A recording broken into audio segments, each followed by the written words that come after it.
Estamos en el quinto domingo de Pascua.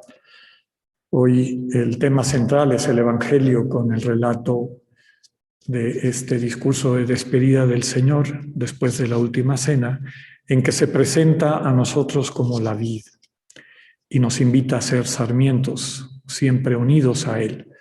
Por eso, como lema de nuestra Eucaristía, propongo esta frase: permanezcan en mí. La primera lectura, que nos ha estado acompañando a lo largo de toda la Pascua, es del libro de los Hechos de los Apóstoles. Escucharemos la segunda parte del relato de la conversión de Pablo. Después del tiempo que Pablo pasa en Damasco, nos presenta el libro de los Hechos que va a Jerusalén a encontrarse con los discípulos. Aquel que había sido un perseguidor de la iglesia, del cuerpo vivo de Cristo, ahora pide ser acogido en ella. Y lo que recibe en Jerusalén, pues, es esta acogida y cuidado. El texto nos transmite dos elementos importantes. Primero, Pablo se sabe y siente como parte de la iglesia. Por eso viaja a Jerusalén para ser acogido, reconocido como discípulo. Pablo es a la vez apóstol, enviado, como él mismo se presenta en sus cartas, apóstol de Jesucristo. Y se siente así como nos sentimos todos los cristianos, porque el Señor nos llama, nos sana y nos envía a transmitir la buena noticia. También importante en esta lectura y en las siguientes es que desde el principio de su ministerio Pablo encuentra persecución. Se suceden amenazas y planes para matarlo. Sin embargo, esto nunca lo detuvo. El amor de Cristo le bastaba para compartir la buena noticia, y el simple recuerdo de tantos hermanos y hermanas que habían encontrado una nueva vida, a él le parecía suficiente para poder entregar su propia vida. Tomo del final de la lectura: en aquellos días las comunidades cristianas gozaban de paz, se iban consolidando, progresaban en fidelidad a Dios y se multiplicaban, animadas por el Espíritu Santo. El salmo que vamos a escuchar, el Salmo 22 o 21 en la antigua numeración, es un salmo de lamentación, una lamentación individual. Alguien que le presenta a Dios la realidad de su vida con toda su tristeza y dramatismo, ¿no? Presenta esta terrible oposición de aquellos que lo persiguen, que lo maltratan, y la misma liturgia de la pasión del Señor ha tomado algunos de los textos de este salmo, ¿no? Al verme se burlaban de mí, hacen muecas, menean la cabeza. Acudió al Señor que Él lo salve, que lo libre si tanto lo ama. Nos hace recordar las actitudes de las autoridades religiosas ante Jesús crucificado. Después describe la violencia con que lo persiguen buscando su muerte. Pero el salmo termina en un cántico de esperanza. Aquello que experimentamos todos quienes nos acercamos con nuestra fragilidad a Dios, y nos responde siempre con esta esperanza. Tomo de una de las estrofas: los pobres comerán hasta saciarse y alabarán a Dios los que lo buscan. Su corazón ha de vivir para siempre. La segunda lectura sigue acompañándonos la primera carta del apóstol San Juan, capítulo 3. Ya veíamos la semana pasada que este capítulo subraya que somos hijos e hijas de Dios, realmente hijos e hijas de Dios. Y eso significa que estamos invitados a transmitir que somos de la familia de Dios. Por lo tanto, esta relación filial se manifiesta a través del amor con el que estamos en medio del mundo. Juan deja claro que el amor que le aprendemos a Dios no es cuestión de meras palabras, es una actitud vital fundamental. Amor significa estar dispuestos a dar la vida por quienes amamos. Esto no es dramático, es real y realista. se traduce en compartir de lo que somos y tenemos con quien nos necesita. Quien ama así no tiene nada que le reproche su conciencia. Nos quedamos con la frase: creer en la persona de Jesucristo y amarnos unos a otros. Quien cumple este único mandamiento permanece en Dios y Dios en él.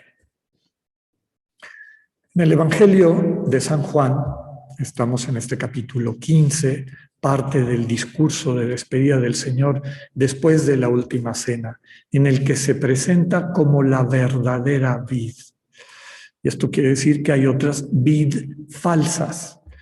En el Antiguo Testamento vemos a Israel representado simbólicamente por esta vid que Dios ha plantado en la tierra prometida. Recordamos también que el símbolo del templo de Jerusalén y por lo tanto de toda la práctica religiosa de esa tradición era precisamente una vid de oro, una vid dorada. En el texto de Juan, el Señor subraya que Él es la única vid y es la única vid que cuida a su Padre. El Señor Jesús funda el nuevo Israel que dará realmente frutos, en contraste con la otra vid que ha probado ser estéril. El nuevo Israel lo componen quienes viven injertados en Jesús. Solo estando así podrán dar fruto. El relato nos dice que la rama, el sarmiento que da fruto es cada cierto tiempo podado, que significa cuidado, para que pueda seguir fructificando.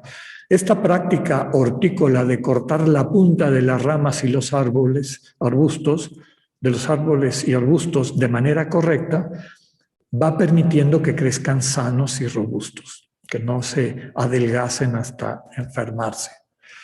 La Iglesia ha visto en este pasaje tanto las pruebas personales a través de las cuales Dios nos ayuda a liberar nuestro amor, como las persecuciones que toda la comunidad cristiana ha vivido y que paradójicamente hacen que cobre bríos y dé más y mejores frutos. La invitación es a mantener nuestra relación de comunión con el Señor. El que permanece en mí y yo en él, ese da fruto abundante. Quien pierde el vínculo con la vida, con la vid, se seca. En vez de ser fuente de vida, no sirve más que para leña. Nos quedamos con esa frase con la que concluye la lectura: la gloria de mi Padre consiste en que den mucho fruto y manifiesten así que son discípulos míos. Las lecturas de este domingo nos invitan a nunca perder de vista la importancia de estar vinculados con el Señor Jesús. Yo creo que a todas y a todos se nos ha ocurrido, al escuchar este texto tan inspirador, sí quiero, pero ¿cómo? Señor, quiero estar vinculado a ti, no quiero separarme de ti como la vid que da vida. Nuestros antepasados en la fe, desde luego, siguiendo el ejemplo del Señor Jesús y de los apóstoles, nos transmitieron que para esta vinculación con el Señor, el buscarle no como una idea, no como un concepto, sino como una presencia comunicativa que se nos entrega a través de un acto concreto de amor que da vida, transformando nuestra vida, es la única manera de permanecer vinculados a la vid.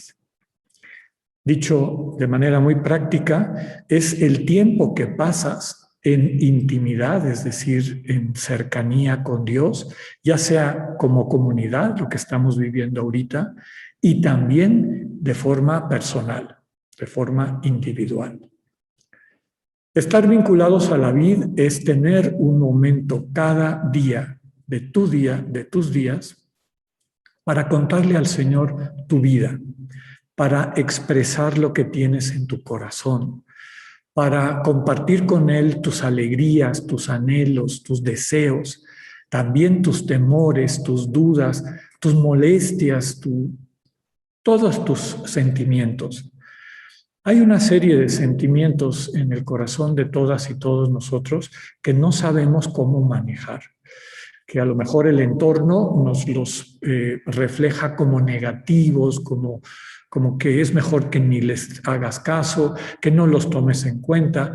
Y a veces se nos ha quedado la idea de que esas son cosas que no se discuten con Dios. Esas son cosas pecaminosas, malas, que no tienen sentido o que son absurdas o que a Dios no le van a interesar. Si caemos en esa trampa, dejamos de estar vinculados a la vid. Estar vinculados al Señor Jesús es que todos los días, desde tu realidad, desde tu tristeza o alegría, desde tus proyectos o temores, vayas a su encuentro y le digas de corazón, como a quien te ama profundamente, ¿cuál es tu realidad? ¿Qué es lo que tú quisieras? ¿Qué es lo que anhelas? Y habiéndole expresado todas estas cosas, te confíes en sus manos, te pongas en sus manos. Nos hace recordar la propia oración del Señor Jesús en Getsemaní, donde le expresa a su Padre lo que él vive y quiere, y después se pone en sus manos. No mi voluntad, la tuya. El Dios vivo siempre nos transmite de una manera concreta, de una manera aplicable, aquello que nos da vida. Y ese es el sustento de lo que se conoce como discernimiento cristiano, el centro de la espiritualidad que nos regaló San Ignacio. El discernimiento no se vive aquí, se vive aquí, en el corazón. Es decir, en ese espacio de confianza y silencio donde somos transparentes a Dios, con nuestras fragilidades y fortalezas, con nuestras potencialidades y restricciones. Y habiéndole compartido a Dios nuestra vida y lo que nos ocupa, esperamos que Él nos dé pistas, nos dé luces para poder seguir encarnando el amor en la misión que a cada una y a cada uno de nosotros nos corresponde. Estar vinculado a la vid requiere tiempo. No es una buena intención, es una buena práctica, un buen estilo de vida. La oración contemplativa nace para poder acoger esta comunicación de Dios dentro de un contexto de una amistad en intimidad. Eso es lo que le permitió a Pablo y a todos los grandes santos y santas enfrentar los retos que su misión les presentaba, inclusive el peligro de muerte, como acabamos de escuchar. El amor de Cristo los sostenía y los sostuvo hasta el final de su vida. Como les comentaba, al presentar las lecturas, bastaba ver un hermano o una hermana liberada de la esclavitud del ego, de la esclavitud del sinsentido, de la esclavitud del desamor, para decir, mi entrega valió la pena.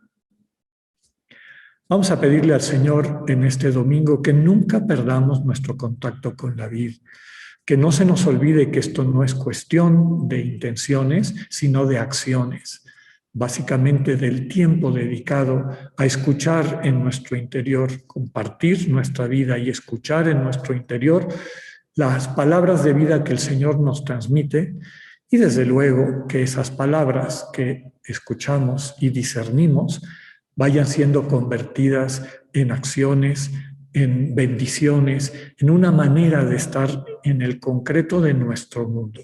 Cada quien en su entorno, en su familia, en su trabajo, en su sociedad. Que el Dios de la vida nos ayude a permanecer siempre vinculados afectiva y efectivamente con Él. Que así sea.